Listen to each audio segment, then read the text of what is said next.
In today's video, I'm going to talk about why melasma comes back and give you a few tips on how to approach melasma. Hello and welcome back to my channel. If you are new here, my name is Amy. I'm a registered nurse. I have melasma and I post videos dedicated to topics related to melasma. If you haven't and you are looking for ways to manage it, please subscribe and hit that notification bell to be notified when I upload a new video. There are so many of us who have melasma and the experience can vary from person to person. Whether your melasma is relatively new, or if you've been struggling with it for some time, or whether it is mild or severe, or you just have it on a few areas of your face or many areas of your face, I want to talk about some things I think are beneficial to keep in mind when approaching how to manage your melasma. And it starts with understanding why melasma keeps coming back. Now, melasma is not harmful to your health, but it is a chronic skin condition. By definition, chronic refers to any disease or condition that persists over time or is frequently recurring. And I know this is not what many with melasma like to hear, but when it comes to melasma, this means that the characteristic hyperpigmented patches on the face can darken or recur even after fading. There is no cure for this condition, mostly because the exact cause is not fully understood. But there are many possible contributing factors, such as family history, a skin type, hormones, sun exposure, and even some medications. And due to its chronic nature, melasma can be challenging, as you all know. Now, does that mean don't bother treating it because it'll just come back? I say absolutely no.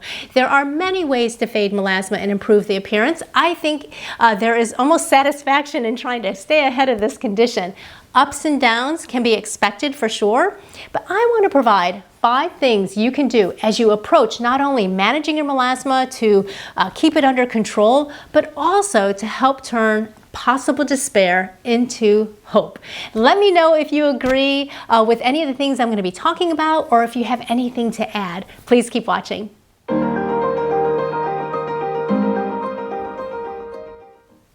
The first thing I want to talk about is setting realistic expectations. I think this is so important when it comes to tackling something like melasma, and this is where consulting with a dermatology provider plays an important role. A dermatology provider can help to properly diagnose melasma, determine your skin type, review your skin and health history, and review your treatment history. Then, together you can develop a treatment plan with realistic expectations in mind. If you approach melasma thinking there is just one miracle cream or a single peel or a short series of laser treatments and you'll somehow be on your merry way to permanent flawless skin, unfortunately you will be disappointed and frustrated for sure. The second thing is patience. Whether your treatment plan is an in-office procedure, over-the-counter skincare products, or a compounded prescription formulation, patience is key and goes along with those realistic expectations. Now, no treatment will be quick or fast. It can take up to 4 to 8 weeks to start seeing any fading, and depending on the treatment, it could take months of consistent application of most topical treatments to see significant fading. Now, remember, not all products work the same way for everyone, and some of the variables may include the severity at the start of the treatment, the contributing factors that resulted in the melasma, and exposure to some of the common triggers along the way. So, patience is a balance of giving treatments enough time and knowing when something may not be beneficial. And again, I have to insert here that a dermatology provider may help you to make the most of your patience. In other words, have you focused on putting your patience and money too where you have the most potential to see satisfying levels of improvement of your melasma. Number 3 is diligence. Not only being diligent about keeping up with your treatment plan, which is oftentimes your skincare routine, but also keeping up with what you can do to avoid the triggers for melasma. Common triggers such as sun exposure, heat, and skin irritation. So if you know the triggers and know what to avoid, then you can be diligent about things like daily application and reapplication of a broad spectrum high SPF sunscreen, wearing a hat when outdoors, seeking shade when possible, and being mindful of using non-irritating skincare and makeup products. Check out my playlist for videos of various ways to manage triggers for melasma. Everything from hats and sunscreens to UPF face masks and even window tinting your car. Avoiding sun exposure. The #1 trigger for melasma is so important. In fact, the most important. I would say even more important than your actual treatment, because no matter what you are doing to improve the appearance of your melasma, if you are not diligent about avoiding sun exposure, you will never get ahead of it. And I know you all agree, so please share in the comment section some of the ways you go out of your way to avoid common triggers. The fourth thing I want to talk about is the importance of just being kind to yourself. Dark patches on your face can no doubt have a negative impact on your emotions, your self-esteem, and confidence. I posted an entire video about what I do to not let melasma, and particularly my melasma mustache, get the best of me. Please check out that video. I will link it below. It's not easy to stay optimistic, but I encourage you to focus on the things you are doing to improve your melasma. Feel good about them, feel good about you, and maintain the feeling of control over this common, stubborn skin condition. Being kind to yourself can also mean just appreciating even those small improvements, like when your melasma fades just enough that you notice that it's easier to conceal it with makeup, or even better, a tinted sunscreen. For me, that is a win.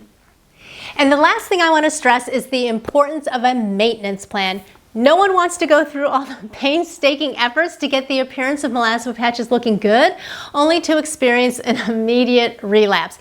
And you may be saying, well, let me first get through a treatment and experience some fading first. And I can definitely relate to that, but just as important as having a treatment plan to target the pigment and promote fading is to have a maintenance plan to go into effect.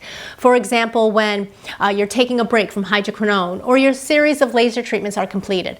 The chronic nature of melasma does not allow the fading to be permanent, but that is not to say that you cannot maintain good results. So the maintenance, or upkeep, as Muesli refers to this stage of treatment, is necessary to keep the melasma well managed. I often talk about managing melasma in my videos because to say treating melasma is not accurate.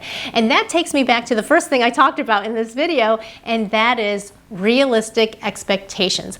Now, if you've been following my channel, you may be aware that my current melasma treatment is the use of Muesli's spot cream with hydroquinone and tretinoin. I am only about 6 weeks in, so too early to give an update and share results or to give a review, although I'll be doing it soon. But I wanted to mention that one of the things I was immediately impressed about Muesli's approach is their upkeep plan.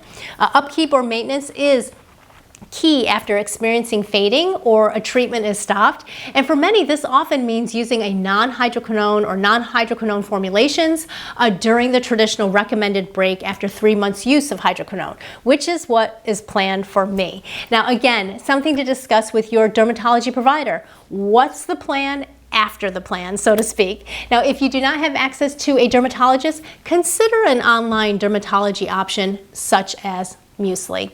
Now, I hope this video has been helpful.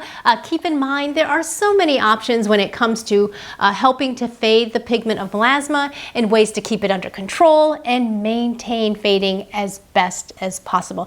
Check out my channel playlist for more videos where I share ways I manage my melasma. If you enjoyed this video, please give it a thumbs up and share it with anyone who may benefit. It helps to get my videos out to more people with melasma. Thank you to my current subscribers as always, and wishing everyone good health, and thank you for taking the time to invest in your face. Bye.